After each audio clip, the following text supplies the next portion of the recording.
Professor, so Travel News Weekly and Tourism Update are titles aimed at business-to-business tourism and travel industry. So people coming into South Africa and, of course, people traveling to destinations. With COVID, it's been decimated in terms of the industry. And I think it goes a long way in terms of understanding where the travel restrictions are coming from and the science behind the travel restrictions in terms of informing the industry. So that's what I would like to discuss with you today. Can you perhaps give me a bit of a background in terms of the science behind travel restrictions and why they are implemented? Yeah, it is a very interesting topic because if you recall from the beginning, the reason the country introduced travel restrictions is after importation of COVID-19 or infections related to COVID-19 from other countries. And at this stage, we can't say that people should not travel because we live in a globalized village. We are interdependent, and it is important to travel. But the fact that, countries experienced COVID-19 infection from travel, it makes perfect sense to restrict travel. Because if you don't, you will continue to experience new infections while you are still in the middle of the epidemic, like in South Africa. So I would say that is the real science behind travel restrictions, is because the virus travels with us as people. Okay. And I think once you restrict the travel, obviously you restrict the transmission of the virus. With regards to that, does that mean that does a blanket policy as we have now make sense, where it's cut out all international travel and all interprovincial travel, or does that not make sense to look at countries on an individual basis and how they are within the travel? The question would be also, going forward, what are the factors that would mean that we relax travel restrictions when we have imposed them originally? My sense is that countries should think about restricting, or relaxing the travel restrictions, when the new infections are under control. Because the bottom line is that the virus is going to be with us for good. The only thing is going to be the scale of new infections. So at the moment for South Africa, because we are right in the middle of the pandemic, we are the epicenter of Africa in terms of the burden of COVID-19, and taking into account that the cases that you see that are being reported is not everything about the number of infections in the country, because remember that the testing at the moment is being prioritized for those who are at high risk, like the healthcare workers and those who are hospitalized. So a lot of people who might need testing may not be able to do this. If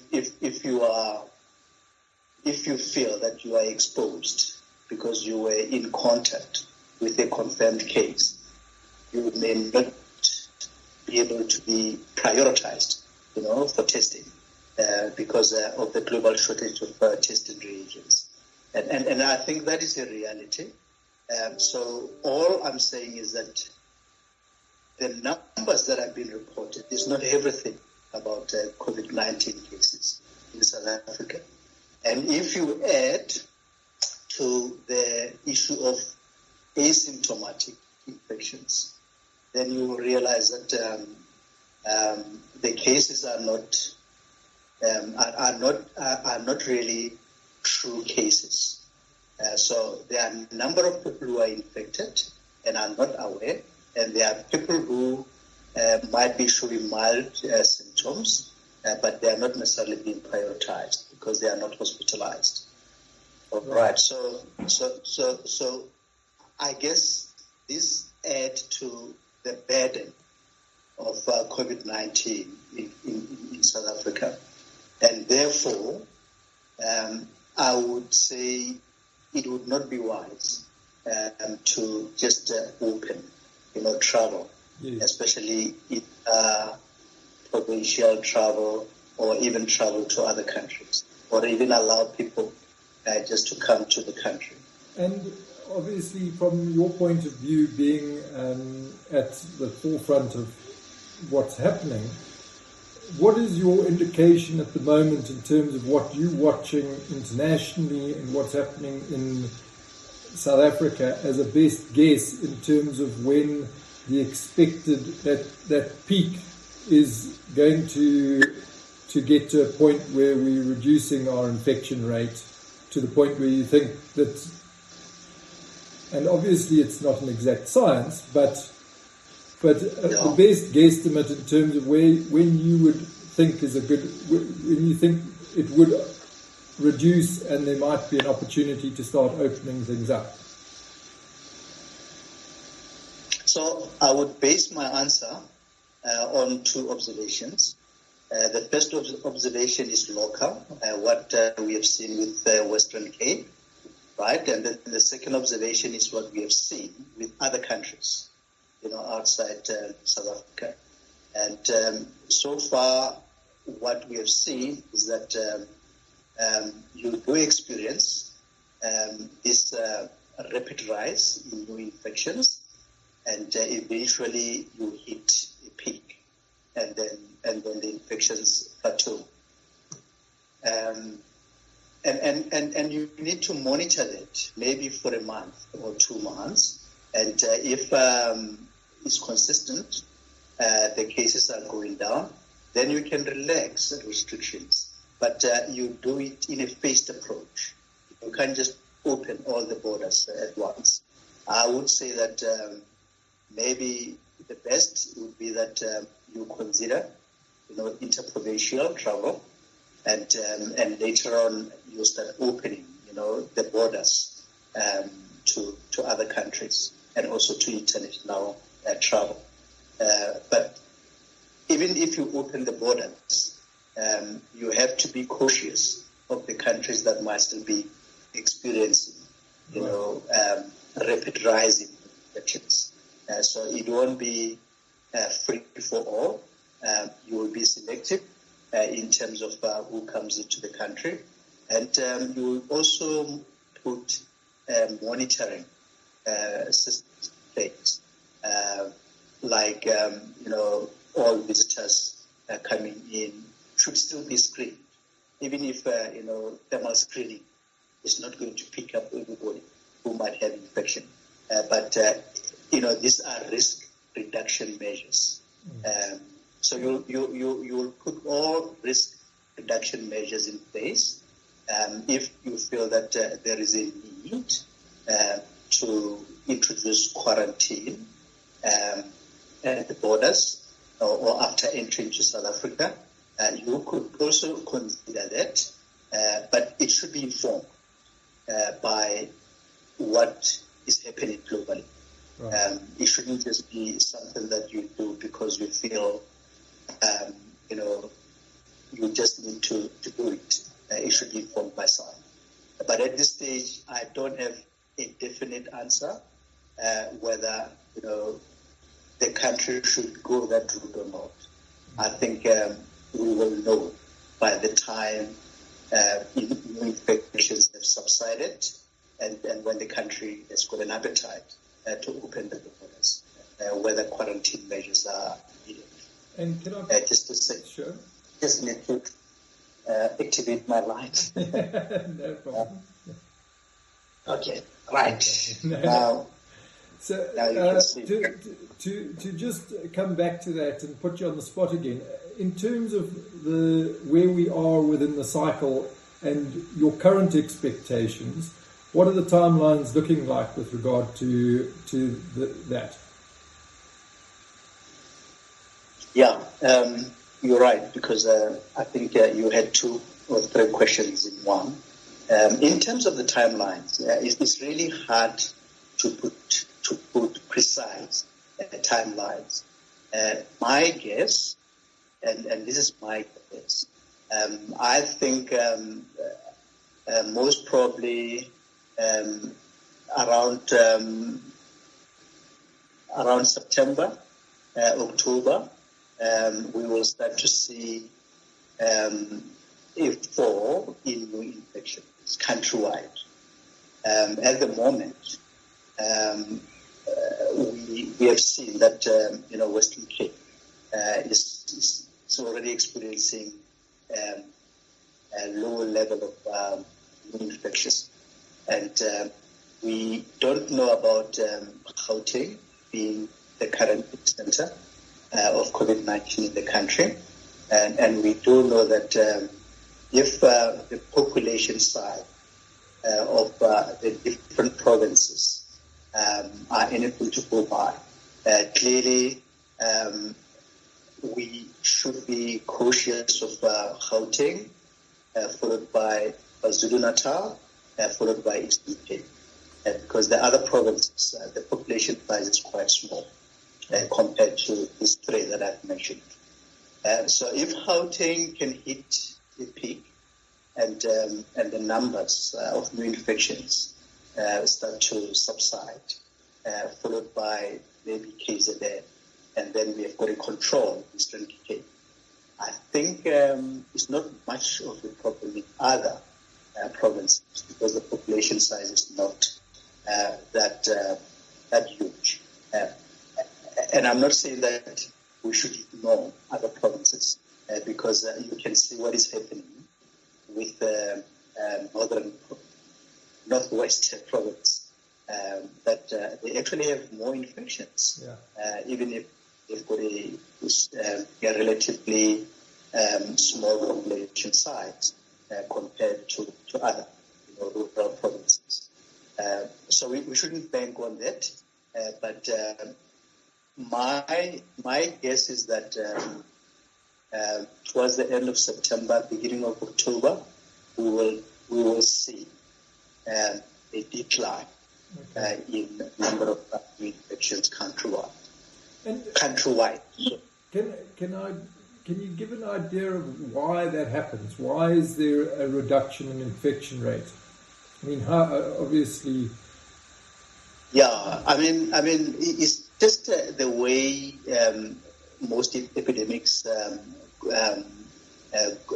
will go. So you will get this big wave in number of infections, and then you get a decline over time. But that does not. Remember that a decline in new cases doesn't mean that the virus is gone away. It just means that the opportunities for transmitting the virus are not the same anymore, if I can put it that way, right? I know that there's been a talk that this could be a winter virus, and at the moment we can't really bank on that, because we only had the virus less than a year. So we should have a virus for at least a year, or safely 2 years, to really conclude that it is a winter virus. And once again, if the experience from other countries, especially the US and Europe, is anything to go by, you can see that these countries are still experiencing, a rise in infection. It's not the same like before, but there are still new infections which are creating discomfort for the residents. So this is most likely what is going to happen, to most countries.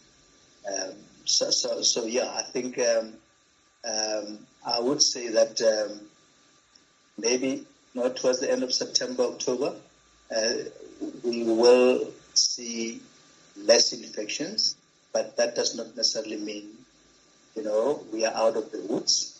But that could necessitate maybe interprovincial travel. It could also necessitate, the government to consider maybe opening some borders for travel. Okay, good. Then one last question. I'm just interested to know what sort of a role would a vaccine play within the global travel environment, do you think? The vaccine will be extremely important, but there are a number of caveats with the vaccine, because we just don't know how effective this vaccine is going to be. So suppose we get a vaccine which has maybe 80% efficacy against COVID-19. Then that would be an excellent vaccine, in my opinion, because it means that it will be highly effective or efficacious vaccine in terms of preventing people from either getting infected or maybe becoming sick if it does not prevent infection completely. But the fact that the vaccine might be, if it is 80% effective, then that will really be good news, because it means that if you take the vaccine, you are 80% sure that you may not be infected with COVID-19, or if you are infected with COVID-19, you are 80% sure that you won't die of COVID-19 disease. Okay, right. So that will become an enabler, yes. Not just for the travel, but just to open the economies, yes. Globally. Yeah. And rollout of a vaccine like that, I presume, would take quite a long time to achieve that. Not really. I think we are just probably 6 to 10 months away from knowing whether the vaccine is effective, because the advanced vaccine candidates now, like the Oxford vaccine and the American vaccine, and also the Chinese vaccine, they are at phase 3 clinical trials. So this is the last phase to test the efficacy of the vaccine. And if the results are showing that the vaccine is effective, and then obviously every vaccine might have different efficacy. I used my own estimate, 80% efficacy. But it could be that some vaccines are 50% efficacious, others are 60%, others are 80%. We don't know at this stage. But whatever efficacy we can get from these vaccines that are already advanced, that will help be great. And we are not far from getting the answer. I would say 6 to 10 months. We should be able to have it. That's quite good news. And I know this is not your area of expertise, but I'd be interested to know how you think the government how do you balance the risk, the economic risk, with the health risk at the moment, especially for the industries like tourism and travel, where they've come to a grinding halt. and a lot of people's jobs are, a lot of people have lost jobs already. The question is whether the businesses can survive. I know that the minister talked about opening international travel in January, and we've got a poll that says that 70% of businesses say that they won't survive until January.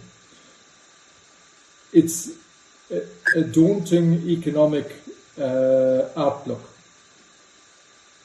What are your thoughts on it?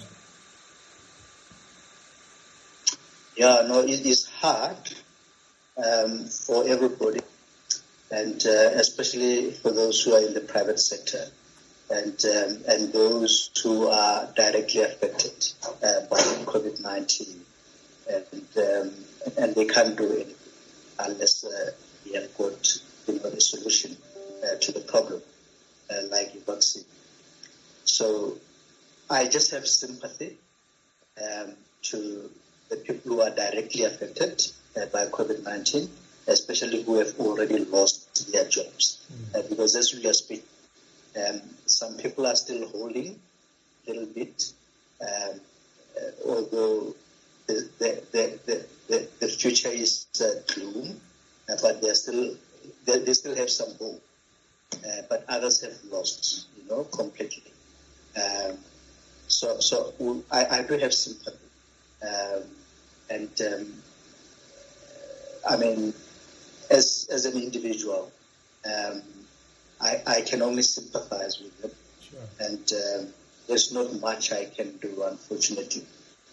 But I understand the predicament, I understand the dilemma, and it's hard for decision makers to strike a balance between health and economy, because we need economy to have good health, and the two are not mutually exclusive. Sure. So it's really hard. Professor, thank you very much for your time. I must really appreciate you taking the time out to talk to us and giving us a bit of a background to how the science works with COVID. You're welcome, Anton.